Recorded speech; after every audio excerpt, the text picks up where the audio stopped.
Hi, my name is Gaurav and welcome to my YouTube channel. If you're here for the first time, let me just briefly introduce myself. As I said, my name is Gaurav. I'm a leadership executive coach. I'm a podcaster apart from all the other hats that I wear. Now you must be wondering what am I doing with a ball in my hand in the Indian jersey. You know what? Just getting ready. This weekend we have a match against Pakistan. World Cup T20. Isn't it exciting? The term coaching was coined from sports, and that's the reason there are so many parallels that people draw. There are so many lessons that people learn from sports, and we have been able to apply the principles of coaching in business, in leadership, in our day-to-day conversation as well. So here are the 3 cricketing chronicles from the history books from which we can draw immense inspiration from. Now, by the way, just to share with you, now I had the great privilege of interacting with Mr. Dev some time back, and I was just talking to him and I said, Mr. Dev, help me understand, what was that moment in your life where you felt tremendous pressure and you had no other choice but to perform? Mr. Dev, if you know it, he's a tall, dark, handsome gentleman with a lot of pride in his eyes. Every time he talks about 1983 World Cup, and said, Gaurav, that was 1985. We were still basking in the glory of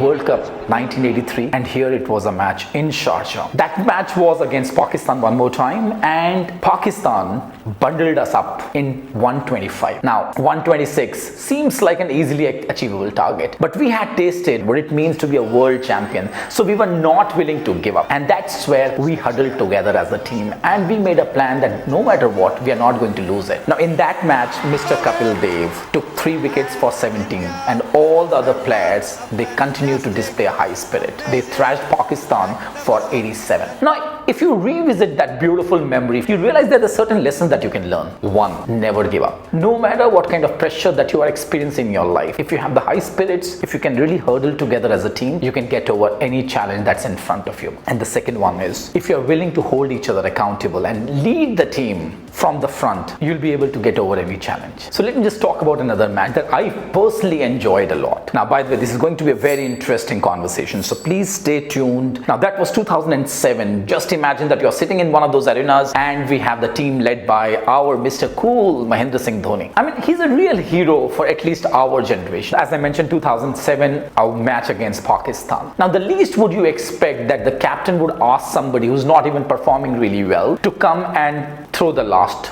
over. And that's where Mr. Dhoni takes the rein in his hand and invites Joginder Sharma to bowl the last over, and the rest is history. In the air, Srishan takes it!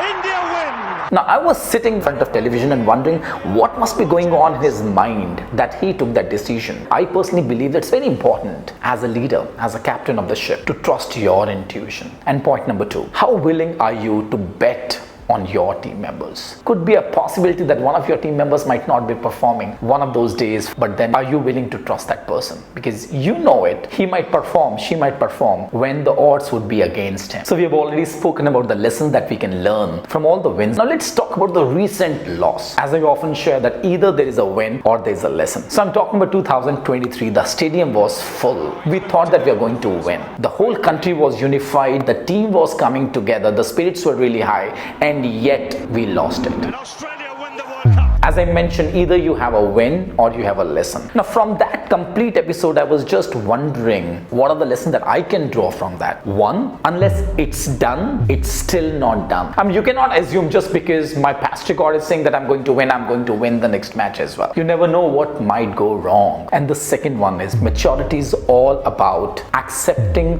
the outcome with grace. I'm super excited about the upcoming match with Pakistan. Doesn't really matter who wins, who loses. So till then, let's shout India! India!